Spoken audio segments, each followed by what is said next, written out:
Korupsi nomor 34 garing Pitsus TPK garing 2025 PN Jakarta Pusat atas nama terdakwa Thomas Trikasih Lembong dinyatakan dibuka dan terbuka untuk umum. Silakan penuntut umum untuk singkat pembacaan penetapan dianggap telah dibacakan. Menimbang bahwa oleh karena hakim anggota atas nama Ali Mutarom SMH sedang berhalangan tetap dan tidak dapat bersidang lagi, maka untuk mengadili perkara tersebut perlu ditunjuk hakim anggota untuk menggantikan yang susunannya akan ditetapkan. Evelyn, ya. Saksi Yosi Evelyn di Kementerian Perdagangan periode tahun 2015-2016 sebagai apa saksi? Saya sebagai staf, Pak. Staf di Direktorat Impor. Direktorat Impor, ya.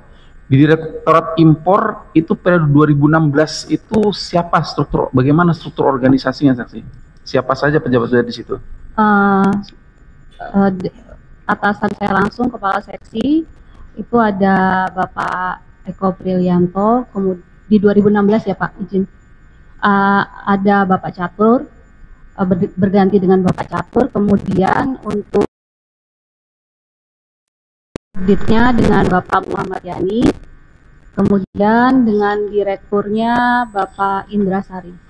Ya, saudara saksi sampaikan tadi sebagai staf, apakah juga merangkap sebagai analis kebijakan perdagangan atau jabatan fungsional? Jabatan waktu itu yang saya dapat analis perdagangan, Pak. Oke, dalam jabatan tersebut apa tupoksi saksi? Sehari-harinya saya diminta untuk mengerjakan atau mengolah data, Pak. Mengolah data terkait? Terkait data misalnya BPS gitu, data perdagangan, Pak. Oke, kaitan dengan importasi garam apa tugas saksi? Gula? Importasi gula saya staf di Subdit Barang Pertanian, Kehutanan, Kelautan, dan Perikanan. Semua staf yang ada di Subdit bisa memproses komoditi gula salah satunya. Iya, memproses komoditi gula salah satunya ya? Salah satunya, iya. Apakah diprosesnya melalui portal Inatrade, saksi? Iya, seingat saya melalui Inatrade, Pak. Selalu Inatrade ya, oke. Melalui Inatrade ya. Kemudian saksi ya, tadi saksi sampaikan memproses terkait dengan importasi gula ya di portal Inatrade ya. Kemudian di periode tersebut saksi, apa yang menjadi dasar pengaturan terkait dengan importasi gula? Di 2016 seingat saya Permendak 117, Pak. Permendak 117 itu yang jadi acuan saksi. Iya. Untuk dalam bekerja ya. Kemudian dalam importasi gula ini saksikan di Kementerian Perdagangan ya, khususnya di Dirjen Luar Negeri ya, Direktorat Perdagangan Luar Negeri, itu apa perannya Kementerian Perdagangan sendiri?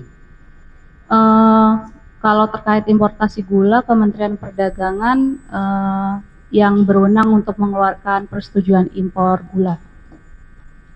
Sebagai instansi yang berwenang untuk mengeluarkan persetujuan impor gula? Iya. Baik gula kristal mentah dan gula kristal rafinasi maupun gula putih? Iya. Benar ya? Kemudian tadi saksi sampaikan ya, melalui portal Inatrade ya, itu mekanismenya bagaimana saksi dari suatu perusahaan untuk bermohon untuk mendapatkan persetujuan impor melalui situs secara online melalui Inatrade? Seingat saya itu permohonan diajukan oleh pemohon melalui Inatrade secara online, terus kemudian nanti permohonan itu dialirkan ke Subdit yang menangani. Subdit yang menangani, apa setelah itu bagaimana kelanjutannya? Nanti permohonan tersebut diperiksa oleh pemroses terlebih dahulu, kemudian setelah diperiksa oleh pemroses akan dikirim ke kepala seksi. Kemudian dari kepala seksi akan diperiksa dan diverifikasi dan kemudian akan dikirim ke Kasubdit. Nah, dari Kasubdit permohonan tersebut akan dikirimkan ke direktur dan kemudian direktur akan mengirimkan ke dirjen, Pak. Tadi saksi sampaikan ya, pelaku usaha itu mengupload dokumen yang menjadi persyaratan persetujuan impor di portal Inatrade ya. Selain mengupload dokumen, apakah mereka juga mengirimkan fisik dokumen tersebut? Saya kurang ingat Pak, tapi ada dokumen yang dikirimkan secara Dokumentasinya fisik. juga dikirim juga ya. Iya. Oke. Apa saja di portal Inatret tersebut yang menjadi persyaratannya saksi? Seingat saya untuk gula itu APP dan juga rekomendasi dari Dirjen Agro Kemenperin. APP itu apa saksi? Bisa saudara saksi jelaskan? APP angka pengenal importir produsen Pak. Itu yang menjadi kayak izin usaha mereka itu. Seperti tanda pengenal bahwa Tanda mereka pengenal bahwa mereka itu importir. importir produsen. Selain itu, saksi tadi apa sampaikan? Rekomendasi dari Dirjen Agro Kemenperin. Rekomendasi dari Dirjen Agro Kemenperin ya. Ya.